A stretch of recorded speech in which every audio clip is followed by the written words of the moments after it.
I think current capacity is 88 MMT, and the plan is to be reached 118 MMT in 2047.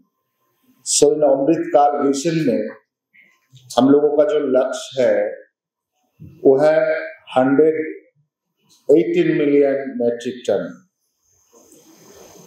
और साथों साथ PPP projects accounts जो है over 7,000 crore SMPA is targeting 115 MMT capacity with the rupees 7,000 crore investment pipeline.